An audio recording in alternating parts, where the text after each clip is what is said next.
Excuse me. పాపం Rishabh Pant story ఎలా అయిపోయిందంటే శాలరీ 27 crores నుంచి 15 crores కి పడిపోయింది. రిషబ్ పంత్ గోయనికాతో ఎంత పరిశాన్ అయిపోయాడంటే నా శాలరీ సగం చేసేయండి కానీ నేను ఈ టీమ్ లో మాత్రం ఉండను అని ఢిల్లీ టీమ్ కి రిక్వెస్ట్ చేసి 27 crores పే కట్ చేసుకుని 15 crores కి డీల్ సైన్ చేసుకున్నాడు. రిషబ్ పంత్ ఆల్రెడీ ఢిల్లీ టీం నుంచి ముందే ఆడాడు, ఐపీఎల్ లో ఫేమ్ సంపాదించుకుంది కూడా ఢిల్లీ టీం నుంచే అని పే కట్ లో వెళ్ళడానికి రెడీ అయిపోయాడు. అలా ఇది ఐపీఎల్ 2027 ఫస్ట్ ట్రేడ్ గా మారింది. అయితే మనం చూస్తే రిషబ్ పంత్ ఫామ్ ఐపీఎల్ లో చాలా వర్స్ట్ గా నడుస్తుంది. 2024 T20 వరల్డ్ కప్ వరకు ఇండియన్ టీమ్ లోనే ఉన్నాడు. తర్వాత Rishabh Pant white ball cricket Indian జెర్సీలో కనిపించలేదు. ఓన్లీ టెస్ట్ క్రికెట్ లో ఉన్నాడు కానీ ముందు యాజ్ ఎ వైస్ కెప్టెన్ గా ఉండేవాడు, ఇప్పుడు జస్ట్ యాజ్ ఎ ప్లేయర్ గా కంటిన్యూ అవుతున్నాడు. ఇలాంటి టైంలో రిషబ్ పంత్ ఏదైనా కొత్తగా ట్రై చేయాలి, మళ్ళీ వైట్ బాల్ క్రికెట్ లో కంబ్యాక్ ఇవ్వడానికి.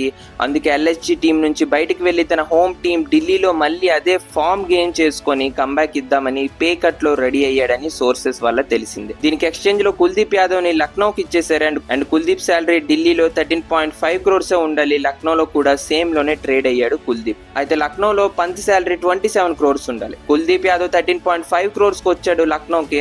అంటే నెక్స్ట్ ఇయర్ లక్నో దగ్గర ఎక్స్ట్రా 13.5 crores ఉన్నాయి పర్స్ లో.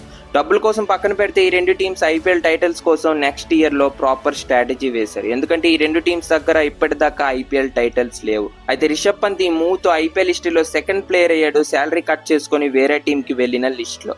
ముందు రవీంద్ర జడేజా చెన్నై నుంచి రాజస్థాన్ కి వెళ్ళాడు, పే కట్ లోనే 18 crores చెన్నై వాళ్ళు ఇచ్చేవారు, 14 crores కి రాజస్థాన్ కి వెళ్ళాడు. ఇప్పుడు రిషబ్ పంత్ 27 crores నుంచి 14 crores కి ఢిల్లీకి వెళ్ళాడు. ఇక్కడ దాకా ఓకే గానీ ఇద్దరు ప్లేయర్స్ పర్ఫార్మెన్స్ 2026 ఐపీఎల్ లో చాలా వర్స్ట్ గా నడిచింది. రిషబ్ పంత్ 13 innings లో 312 runs చేశాడు. రిషబ్ పంత్ క్యాప్టెన్సీలో ఎల్ఎస్జీ టేబుల్ టాపర్ అయింది కింద నుంచి.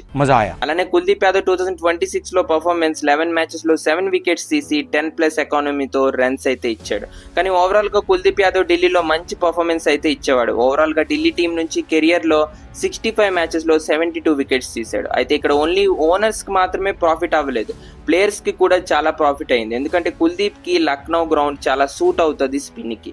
అలానే రిషబ్ పంత్ ఫుల్ గా కెరియర్ మొత్తం ఫిరోజా కోట్లలోనే ఆడాడు. హోమ్లీ అట్మాస్ఫియర్ కూడా ఉంటది రిషబ్ పంత్ కంబ్యాక్ కోసం. అయితే మీకేమనిపిస్తుంది ఐపీఎల్ 2027 టోర్నమెంట్ లో రిషబ్ పంత్, సంజు శాంసన్ అండ్ ఇషాన్ కిషాన్ లాంటి ప్లేయర్ కి డామినెన్స్ చేయగలడా, మళ్ళీ ఇండియన్ టీమ్ లోకి కంబ్యాక్ ఇవ్వగలడా? కామెంట్ బాక్స్ లో చెప్పండి. ఇంకో పెద్ద ట్రేడ్ ఏంటంటే హార్దిక్ పాండ్యా కోసం. మనకు ఆల్రెడీ తెలుసు హార్దిక్ పాండ్యా ముంబై కోసం నెక్స్ట్ ఇయర్ ఆడట్లేదు అని. ఇన్సైడర్ సోర్స్ వల్ల తెలిసింది ఏంటంటే హార్దిక్ పాండ్యా రాజస్థాన్ టీమ్ కి వెళ్తున్నాడు. ట్రేడ్ కూడా ఎవరితో అనుకుంటున్నారు? యశస్వి జైస్వాల్ తో.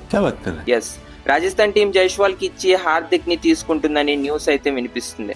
ఎందుకంటే జైస్వాల్ ఓపెనింగ్ లో వైభవ్ చేస్తున్న డామినెన్స్ కి లైమ్ లైట్ మొత్తం వైభవ్ మీదకే వెళ్తుంది.